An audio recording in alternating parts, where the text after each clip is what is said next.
The stagecoach rattled violently as it hit another rut in the dusty trail, nearly causing Josephine Grayson to lose her grip on little Emily. The 6-month-old whimpered against her mother's chest, disturbed from her fitful sleep. Josephine's arms ached from hours of holding her daughter, but she dared not set her down on the hard wooden bench. 3 days of travel had left them both exhausted, dirty, and desperate for a real bed. "Last stop coming up, madam," the driver called through the small window. "Pine Creek." End of the line. Josephine peered through the dust-coated window at the approaching town. Pine Creek, Wyoming Territory, 1878. Her new home, if one could call marrying a stranger a home. The desperation that had driven her to become a mail-order bride still burned in her chest. After losing her job at the textile factory in Boston following Emily's birth, and with no family to turn to, the advertisement in the newspaper had seemed like divine providence. Hardworking rancher seeks respectable woman for marriage. Good Christian home. Must be willing to relocate to Wyoming Territory. She had written to him, William Norwood, for 3 months before making the decision. His letters had been kind, straightforward, and reassuring, but she had neglected to mention Emily. Fear had stopped her, fear that he would reject them both. Now, as Pine Creek came into view, her stomach twisted with anxiety. What if he turned them away? What if the journey west had been for nothing? The stagecoach lurched to a halt in front of a dusty building labeled General Store. Josephine gathered her meager belongings with one hand while cradling Emily with the other. "Need some help there, madam?" The driver appeared at the door, offering a weather-worn hand. "Thank you," Josephine said, passing him her carpet bag before carefully descending the steps. The late afternoon sun beat down on Pine Creek's Main Street. A few horses were hitched outside the saloon, and a couple of women in simple dresses walked along the wooden sidewalk, giving her curious glances.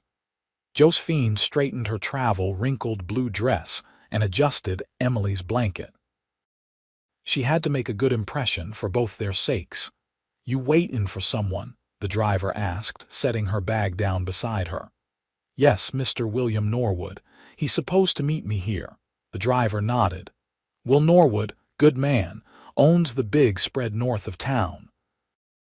"That'll be him coming now, I expect." Josephine turned to see a man riding toward them on a chestnut horse. Her heart hammered in her chest. This was the moment of truth.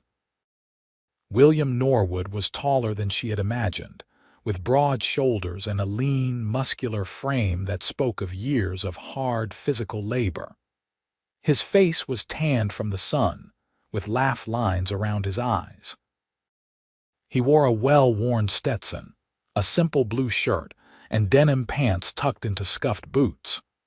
As he dismounted, Josephine noticed his movements were efficient and graceful for such a large man. He removed his hat, revealing thick brown hair with hints of sun-bleached gold. His eyes, a clear blue that reminded Josephine of summer skies, widened slightly as they took her in. "Miss Josephine Grayson?" he asked, his voice deep and resonant. "Mr. Norwood," she replied, trying to keep her voice steady. "Thank you for meeting me." His gaze shifted to Emily, who chose that moment to wake fully, blinking her big blue eyes at the stranger before them. Josephine felt the blood drain from her face. This was the moment she had feared. She watched as surprise, confusion, then something unreadable crossed William's features. I should have told you," Josephine stammered. "This is Emily, my daughter. She's 6 months old. I understand if this changes things. If you wish to cancel our arrangement," William stepped forward, cutting off her nervous rambling. To her astonishment, a slow smile spread across his face as he looked at the baby. "Then the family's complete," he said simply, his voice warm and genuine. Josephine stared at him, certain she had misheard. "I beg your pardon." "I said the family's complete," William repeated, his eyes meeting hers. "I've got the house, the land, and now—" He gestured to Josephine and Emily. "I've got you both. Seems like everything's fallen into place." Tears pricked at Josephine's eyes. After months of hardship and uncertainty, after the journey west with a baby and nothing but hope to sustain her, his simple acceptance was overwhelming. "You're not disappointed?" she asked. William's expression softened. "Miss Grayson, Josephine, I wrote seeking a partner for life. Someone to share my home with. Never once did I say anything against children." He glanced at Emily, who was now watching him with curious eyes. "Truth be told, I've always wanted a family, just never had the chance to start one." He held out his arms. "May I?" Hesitantly, Josephine passed Emily to him. The baby studied William's face for a moment before reaching up to touch his stubbled chin. A delighted smile spread across William's face. "Hello there, little one," he said softly. "Welcome to Pine Creek." Josephine watched in amazement as her daughter, usually wary of strangers, settled comfortably in William's strong arms. "Now then," William said, turning his attention back to Josephine while expertly cradling Emily. "Let's get you ladies home. You must be exhausted from your journey." He handed Emily back to Josephine, then loaded her carpet bag onto his horse. "The ranch is about 3 miles north of town. I've got the buckboard tied up behind the general store. Thought you might prefer that to horseback, especially with the little one." As they walked toward the general store, Josephine noticed several townspeople watching them with undisguised curiosity.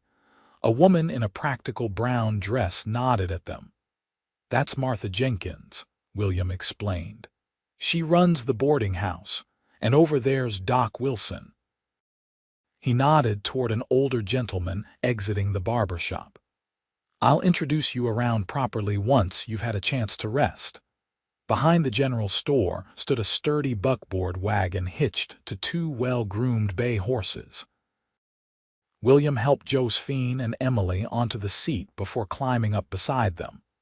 The closeness of him made Josephine acutely aware that they were strangers about to begin a life together. "I should warn you," William said as he took up the reins. "The ranch isn't fancy. It's comfortable enough, but it's a working ranch. Been focusing on building the herd more than the house these past few years." "I'm not looking for fancy," Josephine assured him. "Just a safe place for Emily and me." William nodded, seemingly satisfied with her answer. With a click of his tongue, he set the horses in motion, and they headed out of town. As they traveled, the landscape opened before them, rolling grasslands dotted with sagebrush, framed by distant mountains. After the cramped conditions of Boston, the open space was both exhilarating and intimidating. "It's beautiful," Josephine breathed. "That it is," William agreed. "This land gets in your blood. Seasons change, each bringing their own kind of beauty. Even winter, harsh as it can be, has its moments." They rode in comfortable silence for a while, the only sounds being the creak of the wagon, the horses' steady hoofbeats, and Emily's occasional coos. "If you don't mind my asking," William said finally, "what brought you to answer my advertisement? Boston's a long way from Wyoming." Josephine tensed slightly. This was the conversation she had been dreading. How much should she reveal? Would he think less of her if he knew the whole truth? "After Emily's father died," she began carefully, "I found myself alone in a city that offers little mercy to a single woman with a child." It wasn't entirely a lie. Emily's father was indeed gone from their lives, though not by death. Timothy Hayes had disappeared the moment Josephine had told him she was expecting, leaving her to face disgrace and hardship alone. "I'm sorry for your loss," William said sincerely. "It couldn't have been easy." "No," Josephine agreed softly. "It wasn't. I worked at a textile factory until Emily was born, but they wouldn't keep me on afterward, with no family to help." She trailed off, then straightened her shoulders. Your advertisement seemed like an answer to prayer. William nodded thoughtfully. Life has a way of taking unexpected turns. My own path to ranching wasn't what I'd planned either. Before he could elaborate, Emily began to fuss. Josephine rocked her gently, but the baby's cries grew more insistent. She's probably hungry, Josephine explained, embarrassment coloring her cheeks. I usually feed her in private. Without hesitation, William pulled the wagon to a stop beneath the shade of a large cottonwood tree. Take all the time you need, he said, climbing down. I'll check on the horses. Grateful for his understanding, Josephine turned slightly away and began to nurse Emily. As she did so, she took in their surroundings more carefully. The land was wilder and more beautiful than she had imagined, with tall grass swaying in the breeze and wildflowers adding splashes of color to the landscape. When Emily had finished feeding, Josephine adjusted her dress and called to William, who had wandered a respectful distance away. We're ready to continue, she said. They traveled another mile before the ranch came into view. A two-story wooden house stood proudly on a gentle rise, with a barn, corral, and several outbuildings nearby. It wasn't grand, but it was solid and well-maintained. Smoke curled lazily from the chimney. Someone's there, Josephine asked, surprised. My foreman's wife, Mrs. Mendoza. She comes by once a week to help with the cleaning and cooking. Thought she might prepare something special for your arrival. As they pulled up to the house, the front door opened, and a plump woman with silver-streaked black hair emerged, wiping her hands on her apron. Senor Will, you are back, she called cheerfully. Then her eyes fell on Josephine and Emily, and her smile widened. And you have brought your bride. And a bebé. Dios mío, what a blessing. Mrs. Mendoza, this is Miss Josephine Grayson and her daughter Emily. William introduced them. Josephine, this is Elena Mendoza. She and her husband Miguel have been with me since I started the ranch. They live in the smaller house about a quarter-mile down the creek. Elena hurried forward to greet them. Such a beautiful child, she exclaimed, beaming at Emily. And you must be exhausted from your journey, pobrecita. Come inside. I have prepared a meal and the house is ready for you. Josephine was touched by the woman's warmth. After the coldness of Boston, where her situation had earned her judgment rather than kindness, Elena's welcome was balm to her soul. William helped Josephine down from the wagon, his hands strong and steady at her waist. The brief contact sent an unexpected flutter through her stomach. She reminded herself firmly that theirs was to be a practical arrangement, not a romantic one. Still, she couldn't help noticing the gentle way he handled her carpet bag or the respectful distance he kept as he ushered them into the house. The interior was simple but comfortable, with sturdy furniture, braided rugs, and curtains at the windows.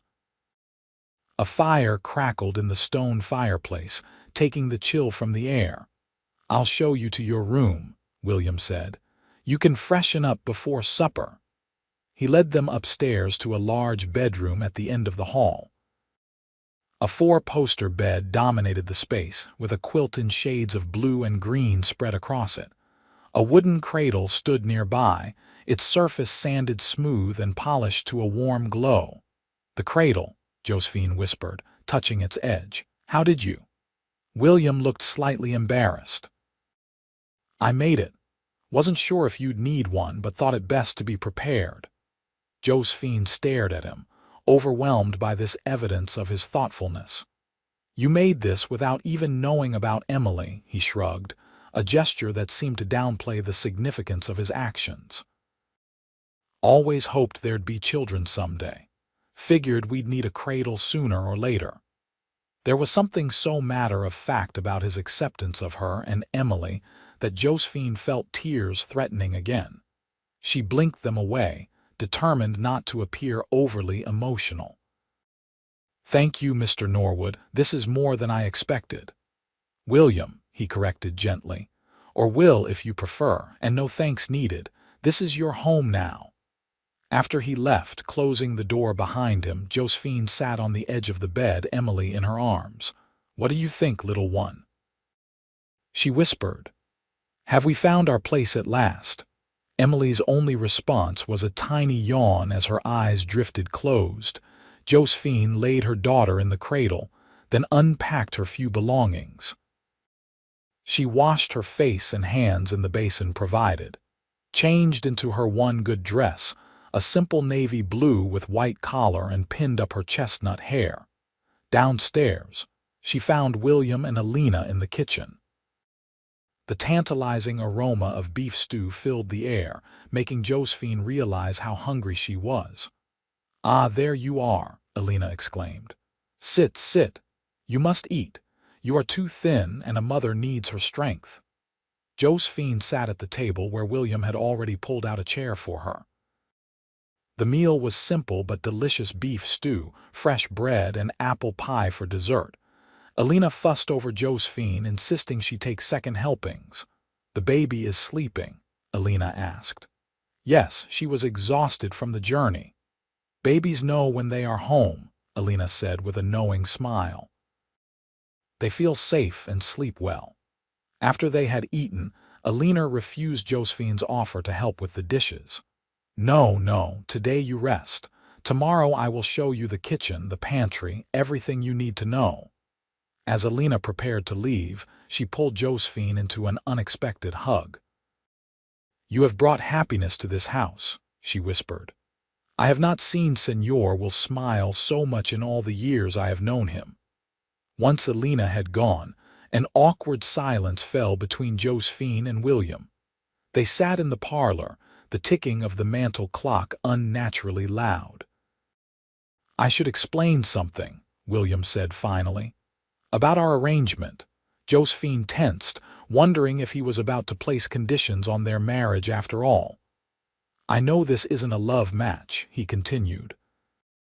"You came here seeking security, and I was looking for companionship and help running the household. I want you to know that I respect that. I've prepared a separate bedroom for myself down the hall from yours. I don't expect. That is, I won't presume." He ran a hand through his hair, clearly uncomfortable. "What I'm trying to say is that I won't make demands of you. We can take our time getting to know each other." Relief and something like disappointment mingled in Josephine's chest. "That's very considerate of you," she said softly. "I want you and Emily to be comfortable here," he said, "to feel safe." "Thank you." Josephine hesitated, then added, "I should be honest with you as well. Emily's father, he didn't die." William's expression remained unchanged, his eyes steady on hers. "He abandoned us when he learned I was expecting," Josephine continued, her voice barely above a whisper. "I told you otherwise because I feared you would think less of me." William was quiet for a long moment. "Thank you for telling me the truth," he said finally, "but it doesn't change anything. The past is the past. What matters is now and the future we build here." Josephine felt as if a weight had been lifted from her shoulders. "You're a good man, William Norwood." "I try to be," he said simply. Then, with a small smile, "Now I believe we have a wedding to plan." 3 days later, Josephine Grayson became Josephine Norwood in a simple ceremony performed by the traveling preacher who visited Pine Creek once a month. The wedding took place in the town's small church, with Alina and Miguel Mendoza as witnesses. Emily, dressed in a white gown that Alina had lovingly sewn, slept peacefully throughout the ceremony. The townspeople, curious about Will Norwood's mail-order bride, had turned out in force. Some were openly welcoming, like Martha Jenkins from the boarding house and Doc Wilson. Others, like the tight-lipped Mrs. Prescott, wife of the bank manager, were more reserved in their judgment. "Don't mind Harriet Prescott," Martha told Josephine at the small reception held in the church hall afterward. "She's just sour because she had hopes of her niece catching Will's eye." Josephine watched as William moved among the guests, accepting congratulations with easy grace. He seemed different here, more animated than the reserved man she was coming to know at the ranch. She realized with a start that he was respected in this community, perhaps even loved. "He's a good man, your William," Martha continued, following Josephine's gaze. "Came here 8 years ago with nothing but determination and worked harder than any man I've ever seen. Built that ranch from scratch. He doesn't talk much about his past," Josephine observed. Martha's expression grew thoughtful. "No, he wouldn't. There was some trouble back east from what I understand. Nothing of his doing, mind you, but it left its mark." Before Josephine could ask for clarification, William appeared at her side. "Ready to head home, Mrs. Norwood?" he asked, a hint of shyness in his voice as he used her new name for the first time. The word home sent a warm feeling through Josephine. Home. After years of uncertainty, the concept was almost too precious to contemplate. The first weeks of marriage brought a series of adjustments for both of them. Josephine learned the rhythms of ranch life: the early mornings, the constant work, the satisfaction of seeing immediate results from one's labor. William, accustomed to solitude, adapted to having a woman and baby in his house. Josephine took over the cooking and household management, grateful for Alina's guidance. William taught her about the ranch operations, explaining his methods for breeding cattle and his plans for expansion. They developed a comfortable routine. Mornings began before dawn, with William heading out to work with his small crew of ranch hands while Josephine prepared breakfast. Evenings found them sharing supper, discussing the day's events, and spending time with Emily, who had become the center of both their worlds. William proved to be naturally good with the baby.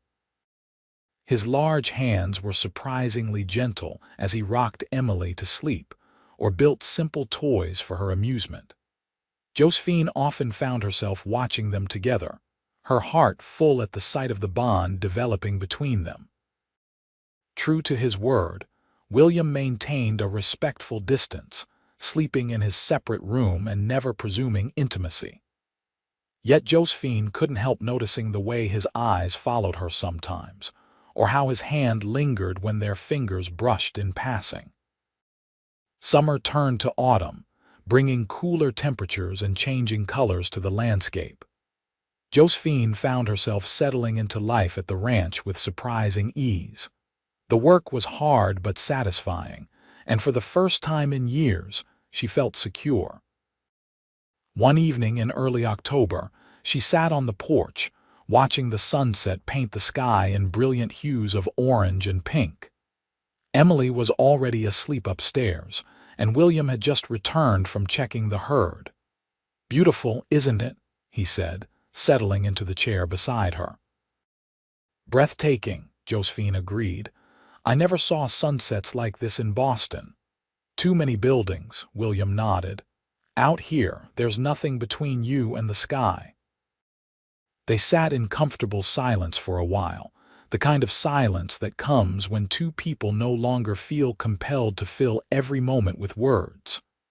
"I received a letter from the cattle buyer in Cheyenne today," William said eventually. "He's offering a good price for the herd.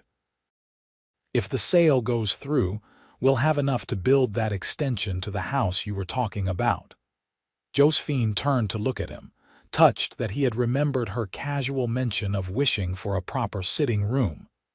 "That would be wonderful," she said. "But surely there are more important things for the ranch," William shook his head. "The ranch is doing well. I've been saving for years, living simply. It's time to make this place more of a home." He hesitated, then added, "for all of us." There was something in his voice that made Josephine's heart beat faster. Over the weeks, she had grown increasingly aware of William, his quiet strength, his integrity, his gentle way with Emily.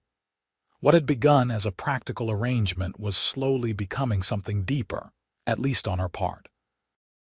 "William," she began hesitantly, I want to thank you for everything you've done for Emily and me. You've given us more than just shelter. You've given us a home, a place to belong." In the fading light, she saw his expression soften. "You've brought life back to this place, Josephine. Before you came, it was just a ranch. Now it's a home." He reached out slowly and took her hand in his. His palm was calloused from years of hard work, but his touch was gentle. "I know this isn't what either of us expected," he said quietly. "But I'm grateful every day that you answered my advertisement." Josephine felt tears prick at her eyes. "So am I," she whispered. For a moment, it seemed as if he might say more, but instead he squeezed her hand gently before releasing it.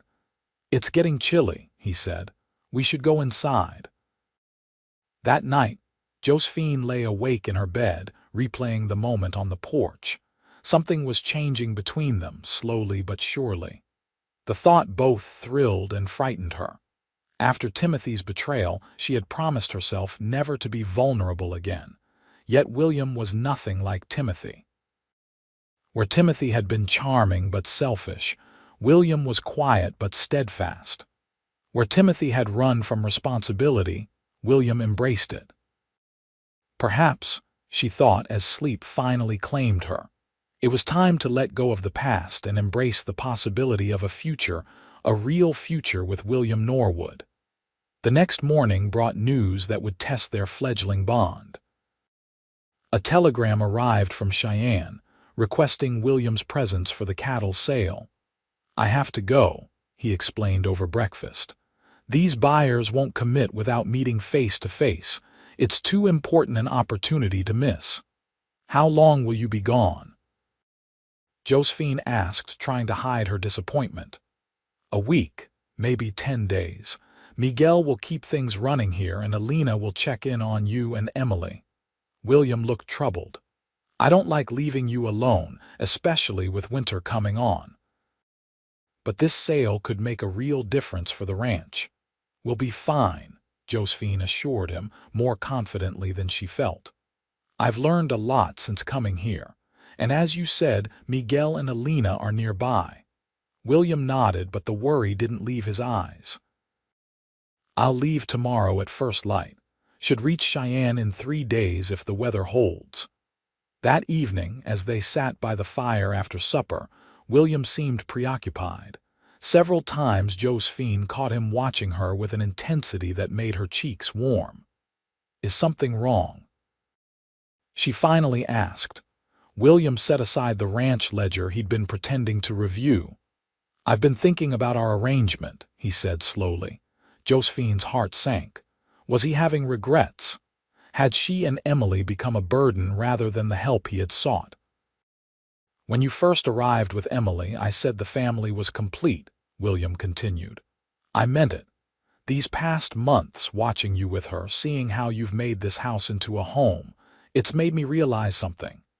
He moved from his chair to kneel beside her, taking both her hands in his. "Josephine, I know we entered this marriage as a practical arrangement, but my feelings have changed. I find myself caring for you, for both of you, more than I ever expected." Josephine stared at him, hardly daring to believe what she was hearing.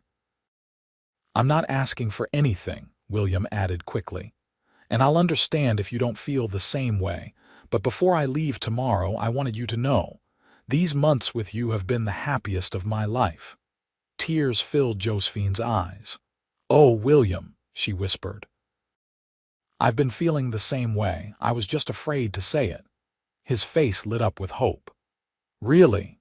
In answer, Josephine leaned forward and pressed her lips gently to his. The kiss was tentative at first, then deepened as William responded, his hands moving to cup her face tenderly. When they finally parted, both were breathless. "I never expected this," Josephine admitted. "When I came here, I was just hoping for security, a safe place for Emily." "And I never expected to find someone like you," William replied. "After everything that happened in New York, I thought that part of my life was over." "New York?" Josephine asked, remembering Martha's cryptic comments about trouble in William's past. William sighed. I suppose you should know the whole story. I was engaged once, back in New York.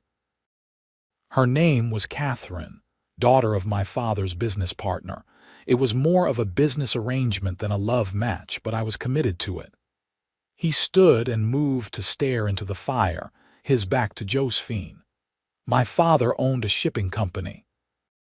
When he died suddenly, I discovered he'd been cheated by his partner Catherine's father. The business was in ruins, and we lost everything. William turned back to face her. Catherine broke our engagement the day after her father's deception was revealed. Said she couldn't marry a man with no prospects. His smile was sad. She married a banker 6 months later. I'm so sorry, Josephine said, understanding now his initial caution, his emphasis on their marriage being a practical arrangement.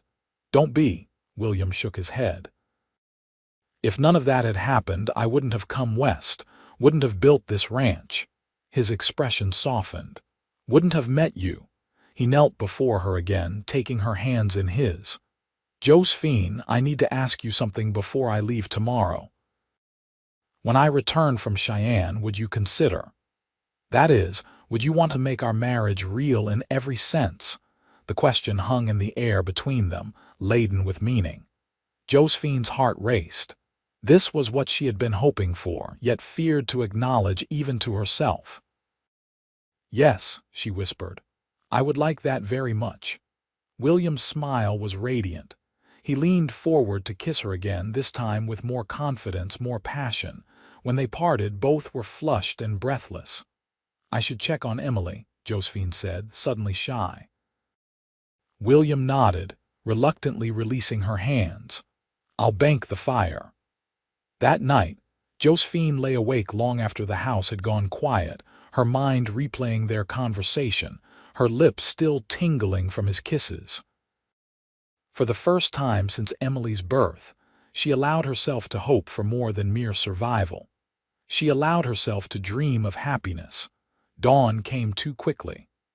William was already dressed and loading his saddlebags when Josephine came downstairs, Emily in her arms. I was hoping to say goodbye, she said. William crossed the kitchen to embrace them both. I'll be back as soon as I can, he promised.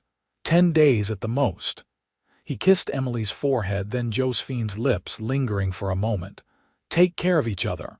We will, Josephine assured him. Be safe. She stood in the doorway, Emily on her hip, and watched him ride away, his figure gradually disappearing into the golden light of dawn. The first few days of William's absence passed uneventfully. Josephine kept busy with her usual tasks, finding comfort in routine. Alina visited daily, bringing fresh eggs and staying to help with the washing or baking. On the 4th day, the weather changed. Dark clouds rolled in from the west and a cold wind began to blow. By nightfall, the first snowflakes were falling. First snow comes early this year, Alina remarked worriedly as she prepared to leave. Miguel says it will be a hard winter. Will it affect William's journey? Josephine asked, sudden concern gripping her. Alina patted her hand reassuringly. Senor will knows this country well.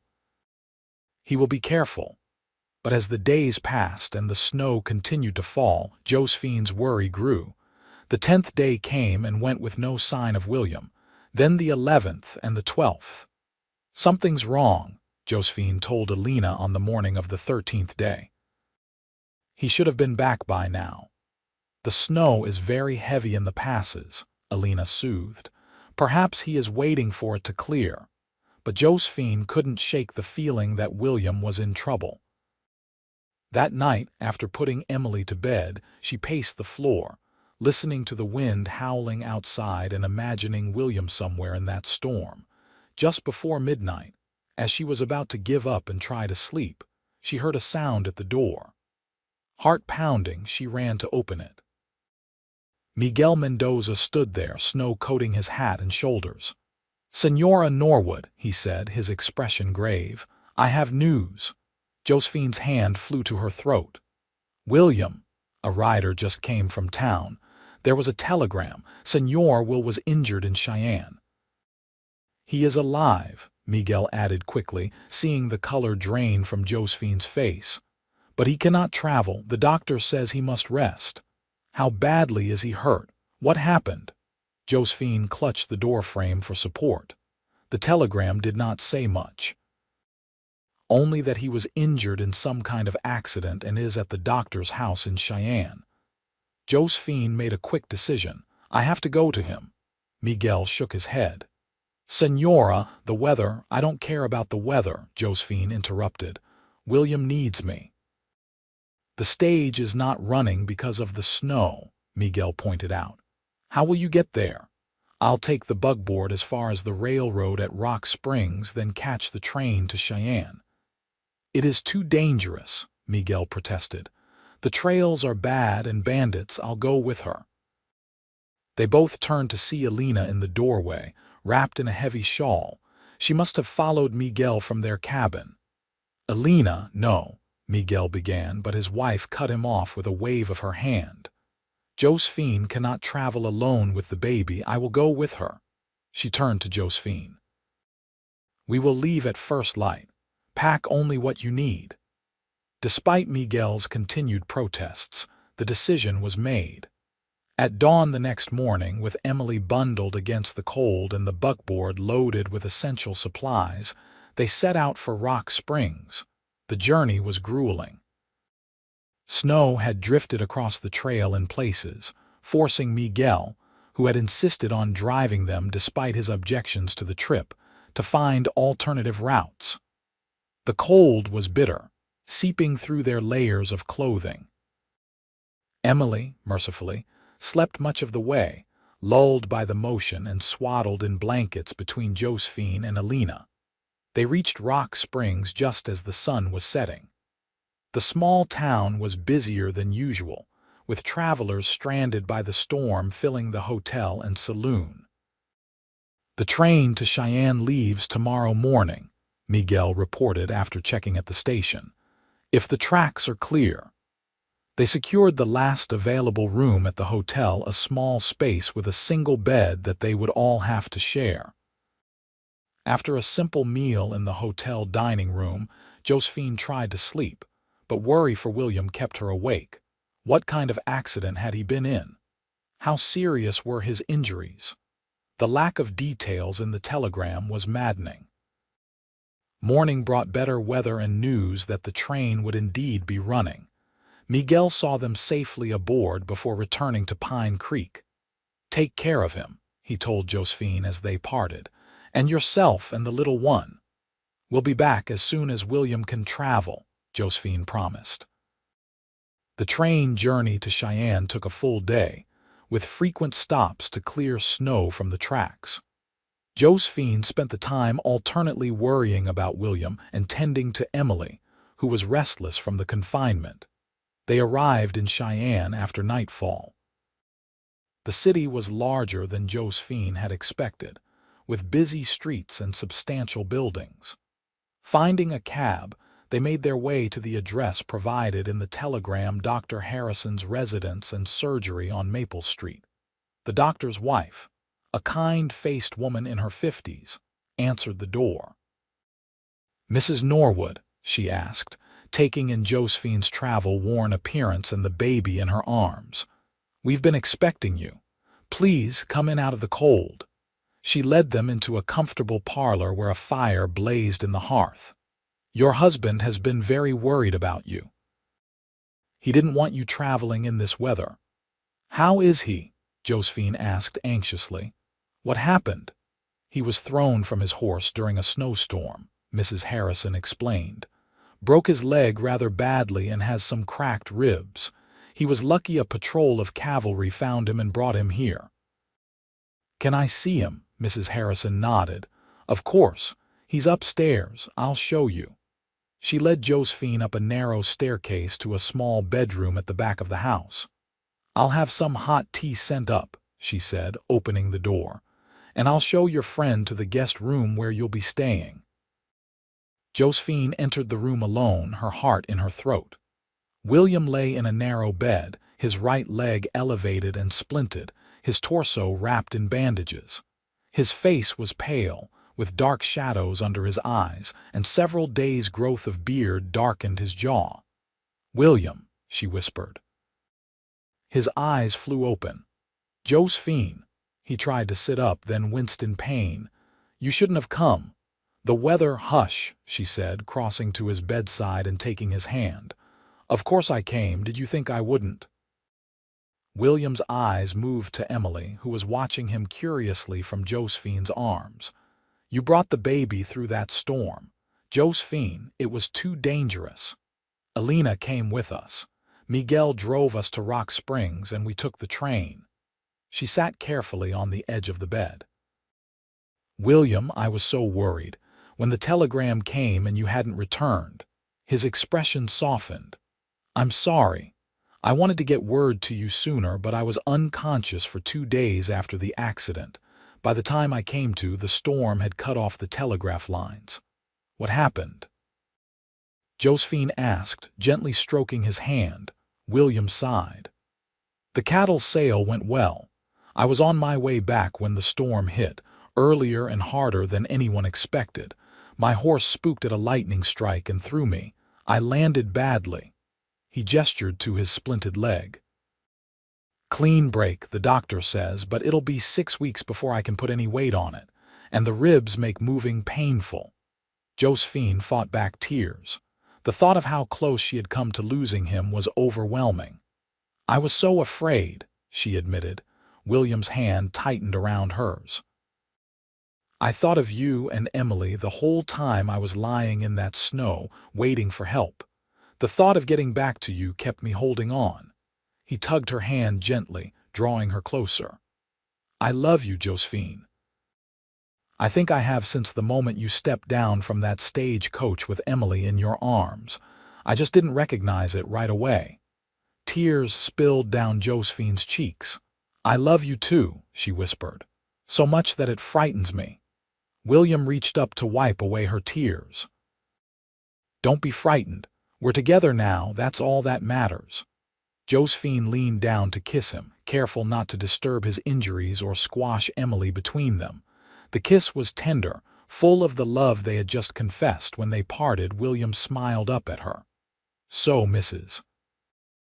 Norwood, it seems you're stuck with a useless rancher for the next few weeks." Josephine shook her head. "Not useless. Never that." She shifted Emily to her other arm. "Besides, now you'll have plenty of time to get to know your daughter better." William's smile widened at her words. "My daughter," he repeated softly, reaching out to touch Emily's cheek. "I like the sound of that." They remained in Cheyenne for a week, until Dr. Harrison deemed William strong enough to travel. The return journey was slow and careful, with frequent stops to ensure William's comfort.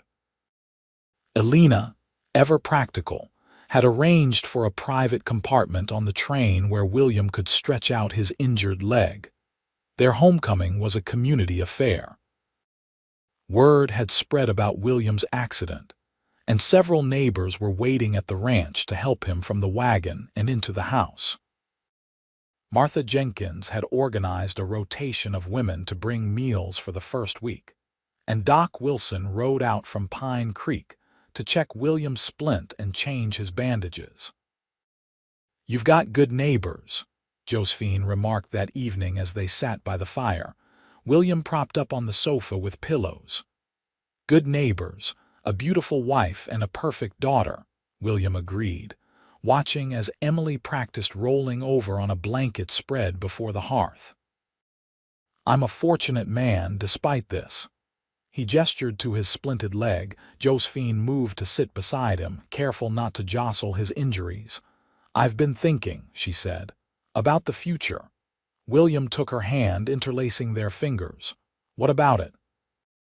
"When you're healed, when spring comes, I'd like us to have a proper wedding, a celebration." William looked surprised. "We are married, Josephine." "I know," she said. "But that was different. That was two strangers making a practical arrangement. Now." She smiled at him. "Now we're a family." "I want to celebrate that." Understanding dawned in William's eyes. A renewal of vows, he said. A fresh start. Exactly. Josephine leaned her head against his shoulder, and I was thinking, perhaps by then Emily might have a brother or sister on the way. William stilled, then turned to look at her, his expression a mixture of surprise and joy. Josephine, are you saying? She nodded, her cheeks flushing. Not yet, but I'd like to try when you're healed. If you want, his kiss cut off her words. Yes, he breathed against her lips. Yes, I want that. Very much. The following weeks brought challenges as William chafed against his enforced inactivity. Used to hard physical work and the freedom to roam his land, he found confinement to the house frustrating. But it also brought unexpected joys. He spent hours with Emily, watching her grow and develop, delighting in her first attempts at crawling, and his relationship with Josephine deepened. Each evening after Emily was asleep, they would talk by the fire, sharing stories of their pasts, dreams for their future. Sometimes they simply sat in comfortable silence, content to be together. Winter settled in earnest around the ranch, with snow piling deep and temperatures dropping. But inside the house, warmth prevailed. Christmas came, their first as a family. Though William was still on crutches, they managed to cut a small pine tree from the property and decorate it with paper stars and strings of dried berries. On Christmas morning, William presented Josephine with a small wooden box he had carved during his convalescence. Inside was a delicate gold locket containing a lock of Emily's hair. "It's beautiful," Josephine whispered, tears in her eyes, "but I didn't get you anything." William kissed her forehead. "You've given me everything I need," he said simply. January brought the heaviest snow anyone could remember. The ranch was isolated for weeks, the trail to town impassable. But they had prepared well, with ample supplies in the cellar and plenty of firewood stacked by the house. By February, William's leg had healed enough for him to move around with a cane. His first venture outside was to the barn, where he spent hours checking on the livestock and talking with Miguel about the ranch operations. "It feels good to be useful again," he told Josephine that evening, "though I've enjoyed our time together more than I can say."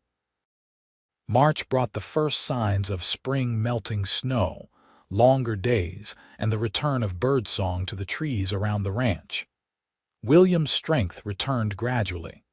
By April, he was walking without assistance, though long days in the saddle were still beyond his capability. On a warm day in early May, as apple blossoms scented the air, Josephine and William renewed their vows beneath the large oak tree in the ranch yard. The entire community turned out for the celebration, with Doc Wilson officiating and Emily, now a toddling 14 months old, serving as an impromptu flower girl. "I take you, Josephine, not as my mail-order bride, but as the love of my life," William said, his voice carrying clearly in the spring air. "You and Emily are my family, my heart, my home." Josephine, radiant in a new blue dress, her hair crowned with wildflowers, responded with words equally heartfelt. "I take you, William, not as my provider, but as my partner, my love, my husband in every sense of the word." The celebration afterward was joyous, with tables set up in the yard, music provided by local fiddlers, and dancing continuing well into the evening. Alina had outdone herself, preparing a feast that everyone declared the finest meal they'd ever eaten in Pine Creek. As twilight fell, William and Josephine slipped away from the festivities to stand on the porch, watching the first stars appear. "Happy?" William asked, his arm around her waist. "Completely," Josephine replied, leaning into his embrace. "Are you?" "More than I ever dreamed possible." He turned her gently to face him. "I have something to tell you. The cattle buyer from Cheyenne was here today. He's offering to buy half our herd at an excellent price." Josephine's eyes widened. "William, that's wonderful news. It means we can start on that extension to the house. Add a proper sitting room, maybe another bedroom or two." His eyes held a question. "For the children who might come along." Josephine's smile was radiant as she took his hand and placed it on her still flat stomach. "Then we'd better get started soon," she said softly. "Because in about 7 months, Emily will have a brother or sister." William stared at her, momentarily speechless. "We're—" "Yes," Josephine laughed, "I'm sure. Doc Wilson confirmed it yesterday." With a whoop of joy that startled several nearby guests, William lifted Josephine into his arms and spun her around. "Careful," she giggled. "The baby." He set her down immediately, his expression contrite. "I'm sorry, I'm so happy." Looking back toward the celebration, where Emily was being danced around by Miguel, her laughter ringing in the evening air, Josephine felt a sense of completion. "We've come a long way since that day I stepped off the stagecoach with Emily in my arms," she observed. William followed her gaze. "You know, I meant what I said that day. When I saw you with Emily, something just clicked into place. I knew right then that my family was complete." He placed a gentle hand on her stomach. "Though I'm certainly not opposed to expanding it," Josephine laughed. "One at a time, Mr. Norwood." Later that night, after the guests had departed and Emily was asleep in her bed, William and Josephine stood in the doorway of their bedroom, no longer separate rooms but a shared space, a shared life. "I never thought I could be this happy," Josephine admitted as William drew her into his arms. "When I left Boston, I was just hoping for safety, for a chance to raise Emily without shame or hardship. I never expected to find love." William's hands cradled her face tenderly. "And I never expected that answering the door to a mail-order bride with a baby in her arms would change my life so completely." His kiss was gentle, reverent. "Thank you for bringing love back into my life, Josephine Norwood. Thank you for giving us a home," she whispered against his lips.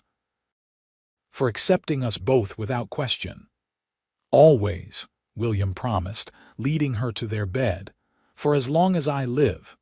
Outside, the stars wheeled overhead, countless as the moments of happiness that stretched before them. Inside, a family that had begun as a practical arrangement slept in perfect contentment, bound by love that had grown from the most unexpected beginnings. 2 years later, the Norwood Ranch had prospered beyond their expectations. The house boasted not only the sitting room Josephine had wished for, but also 2 additional bedrooms, a larger kitchen, and a wide veranda that wrapped around 3 sides, perfect for watching sunsets or summer thunderstorms. Emily, now 3.5, was a lively, curious child with her mother's chestnut hair and William's blue eyes. She adored her little brother James, born exactly 7 months after the vow renewal, and took her role as big sister very seriously. The cattle business had expanded, with the Norwood brand becoming known for quality throughout the territory. William had hired additional hands and purchased the adjacent property when old Mr. Johnson decided to return east to live with his daughter. Josephine had found her own place in the community as well. She taught reading at the small schoolhouse in Pine Creek twice a week, and had started a ladies' aid society that provided support for new settlers and families in need. On a golden afternoon in late September, as Josephine sat on the veranda mending a tear in one of William's shirts, she spotted a rider approaching. William, who had been playing with the children in the yard, shaded his eyes to see who was coming. "It's Thomas Parker," he said, recognizing the local lawyer. "Wonder what brings him out here." Parker dismounted and accepted William's offer of water before getting to his point. "I've come about Timothy Hayes," he said. Josephine froze at the name, her needle suspended in mid-air. "What about him?" William asked, his voice carefully neutral. Parker pulled a letter from his pocket. He's been trying to locate Mrs. Norwood or Miss Grayson, as he knew her. Seems he's had a change of heart and wants to meet his daughter. Josephine's hands began to tremble. After nearly 4 years. Now he wants to meet her. William moved to stand beside her, his hand on her shoulder offering silent support. He claims he wasn't ready for fatherhood then, but he's a changed man now, Parker explained. He's willing to provide financially for the child. Emily is my daughter, William said firmly. In every way that matters, Parker nodded. I understand, but legally there could be complications. Hayes is suggesting he might petition for visitation rights. No, Josephine said, finding her voice. Emily doesn't even know him. It would only confuse and upset her. What exactly does he want? William asked. To meet the child, to be acknowledged as her father, perhaps to establish some kind of ongoing relationship. Josephine stood up, her expression resolute. Emily already has a father. The man who abandoned me when I told him I was expecting has no right to disrupt our lives now. William squeezed her shoulder gently. What are our options, Thomas? Parker sighed. You could fight it legally, but that would be costly and uncertain. Or, he hesitated. There is another option. Adoption. If you legally adopted Emily, Mr. Norwood, it would strengthen your position considerably. William and Josephine exchanged a glance, a silent communication born of years together. We'll need to discuss this, William told Parker. In the meantime, tell Hayes that any communication should come through you. After Parker had gone, Josephine sank into her chair, her hands still trembling. How dare he, she whispered, after all this time. William knelt before her, taking her hands in his. Listen to me, he said gently. Nothing is going to change. Emily is our daughter. No one can take her away from us. But legally, we'll do whatever we need to do. If that means adoption, then that's what we'll do. But Emily stays with us. Josephine looked past him to where the children were playing. Emily was showing James how to stack wooden blocks, her small face serious with concentration. She doesn't even know about him, she said softly. She thinks you're her father. You are her father. And I always will be, William assured her, no matter what happens. That evening, after the children were asleep, Josephine and William sat by the fire, discussing their options. The solution, when it came, was simpler than they had anticipated. I'll write to him, Josephine decided. I'll tell him the truth that Emily has a father who loves her, who has been there for her since she was 6 months old. I'll ask him to consider what's best for her, not what he suddenly wants after years of absence. William nodded slowly. And if he insists? Then we'll fight, Josephine said firmly. Together. The letter was sent the following day. Weeks passed with no response, and Josephine began to hope that perhaps Timothy had reconsidered.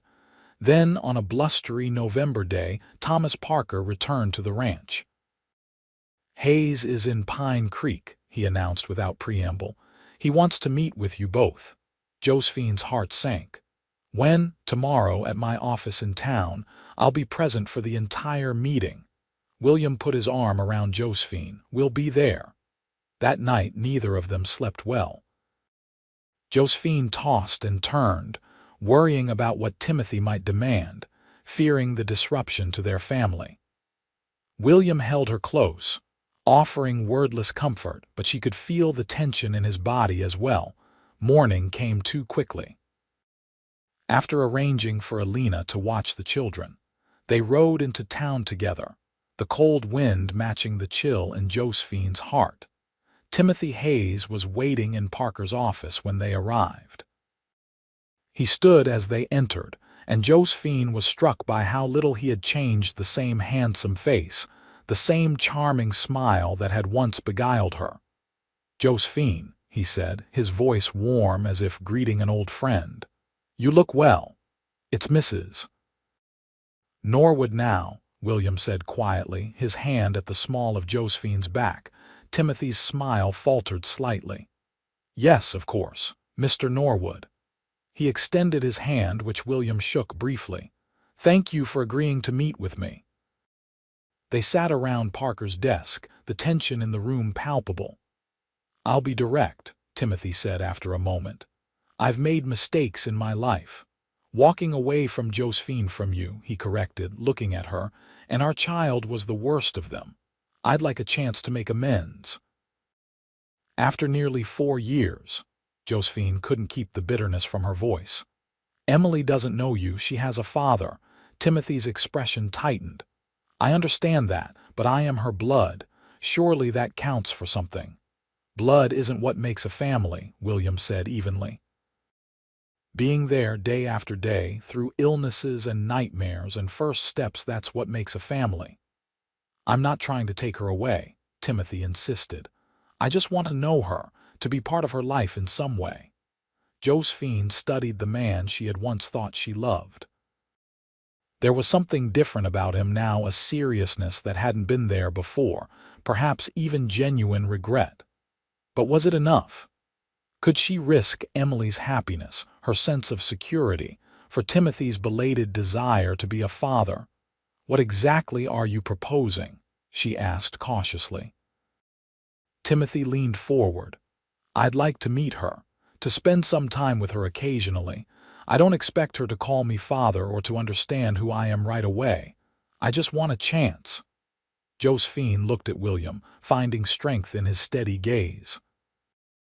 We need to consider what's best for Emily, she said finally. Not what you want or even what we want. I agree, Timothy said, surprising her. That's why I'm willing to proceed however you think best. If you want to introduce me as a friend first or a relative, I'll accept that. After further discussion, they reached a tentative agreement. Timothy would be introduced to Emily as a friend of the family. Any further relationship would develop only if Emily was comfortable with him, and only under Josephine and William's supervision. Thank you, Timothy said as they prepared to leave. I know I have no right to ask anything of either of you, but I appreciate the chance. Outside, in the clear winter air, Josephine took a deep breath. Do you think we're doing the right thing? She asked William.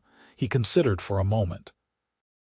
I think we're doing the only thing we can do. Emily deserves to know her history someday, when she's old enough to understand. This way, it can be on our terms.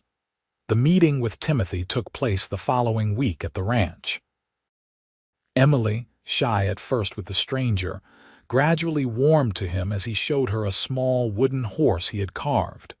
You like horses? He asked. Emily nodded solemnly. Daddy has lots of horses. He lets me ride the brown one sometimes. Timothy glanced at William, something like acceptance in his eyes. Your daddy must trust you a lot. Horses are big animals for such a little girl. I'm not little, Emily protested. I'm a big sister. I have to show Jamie everything. Timothy smiled. That's a very important job. As the afternoon progressed, Josephine watched the interaction carefully. Timothy was gentle and respectful, never pushing or trying to establish more intimacy than Emily was comfortable with. When it was time for him to leave, he thanked them sincerely.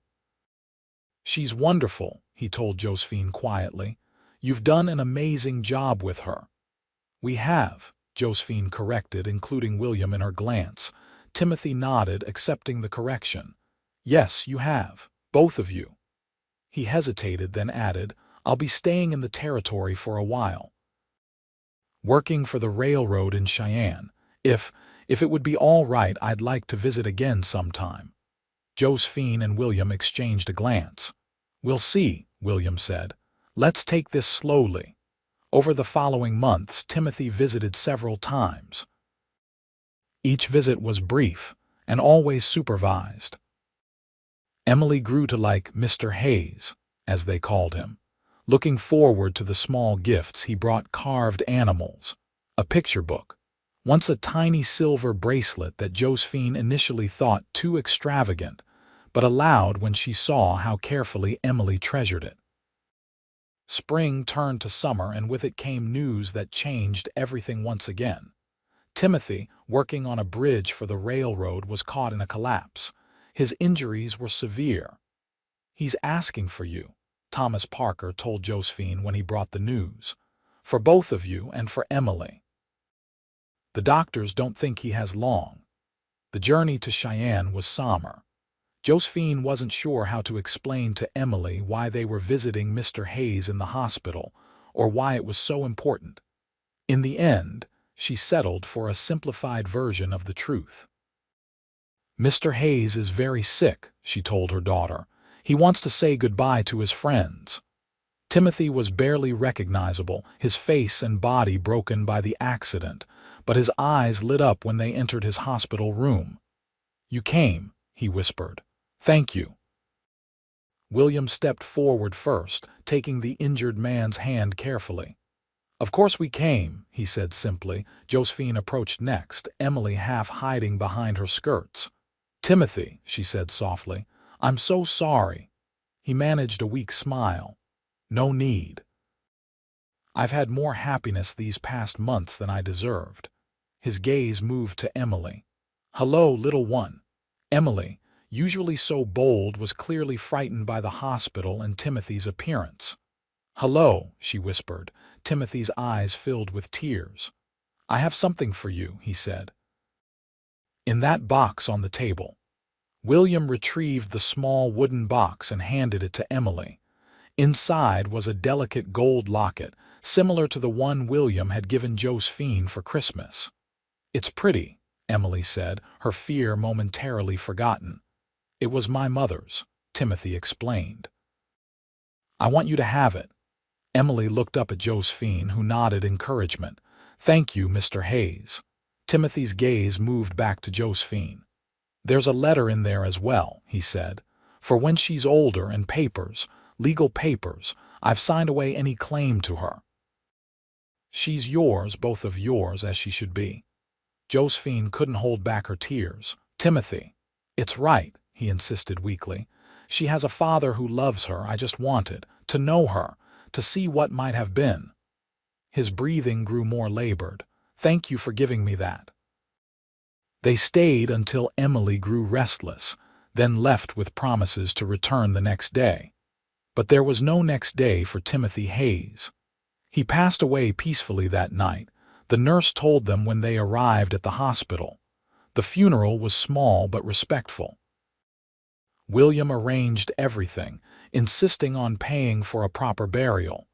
"He was Emily's blood father," he said simply when Josephine questioned the expense. "That means something."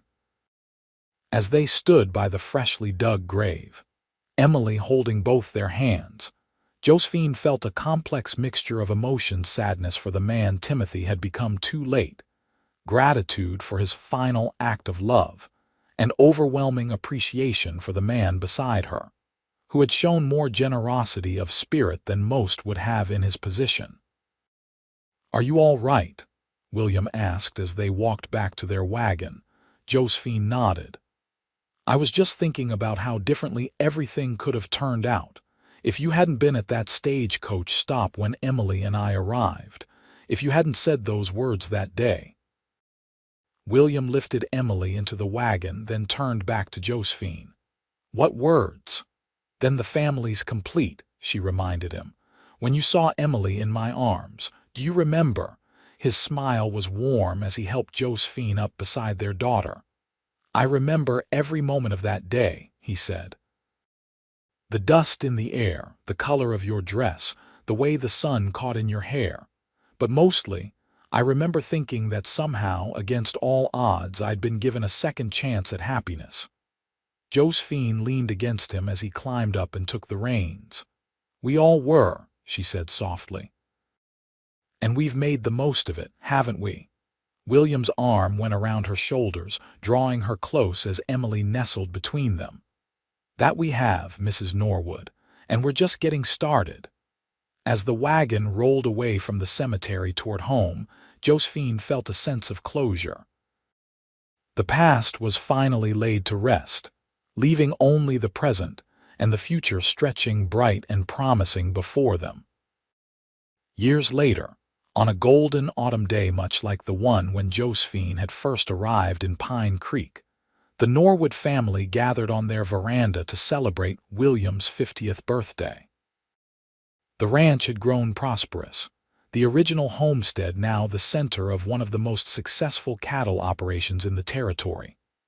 Emily, 21 and as beautiful as her mother had been at that age, stood with her husband Robert beside her, their infant son cradled in her arms. James, nearly 18 and the image of his father, was preparing to leave for college back east, the first Norwood, to pursue higher education. And beside them stood Sarah and Michael, the twins born 3 years after James, now 15 and full of the energy that had characterized their older siblings. As Josephine watched her family, the family that had begun with a desperate journey west, and a man's simple acceptance of a baby, not his own, she felt a contentment that defied description. William joined her, his hair now streaked with silver but his blue eyes as clear and kind as the day they had first met. "Happy?" he asked, the same question he had asked countless times over their years together. "Completely," Josephine replied, leaning into his embrace. "And you?" William's gaze swept over their children, their grandchild, the home and land they had built together. "More than I ever dreamed possible," he said, repeating the words he had spoken on the night of their vow renewal all those years ago. "You know, I meant what I said that first day. Our family was complete the moment you and Emily arrived." Josephine smiled up at him. "And yet, look how it's grown." "The best kind of abundance," William agreed, dropping a kiss on her forehead. "The kind born of love." As the family gathered around the table laden with Alina's cooking, Alina who, though now in her 70s, still insisted on preparing special meals for important occasions, Josephine looked at the faces around her. Each one represented a chapter in the story that had begun that dusty afternoon in Pine Creek, when a mail-order bride with a baby in her arms had found unexpected acceptance, and a lonely rancher had found the family he never knew he wanted. It had not always been easy. There had been hardships, droughts that threatened the herd, illnesses that frightened them all, the natural conflicts that arise in any family. But through it all, the foundation remained strong, the love that had grown between a man and woman who had taken a chance on each other, and on the possibility of happiness. As William stood to carve the roast, his family gathered around him. Josephine caught his eye across the table. The look that passed between them held decades of shared experiences, of joys and sorrows weathered together, of a love that had deepened with each passing year. In that moment, surrounded by the family they had built together, Josephine knew with absolute certainty that sometimes the most unlikely beginnings led to the most beautiful endings. Or rather, not endings at all, but continuation stories that would be told and retold by their children, their grandchildren, and generations yet to come. The story of a mail-order bride with a baby in her arms, and the cowboy who had looked at them both and said, simply and profoundly, "Then the family's complete."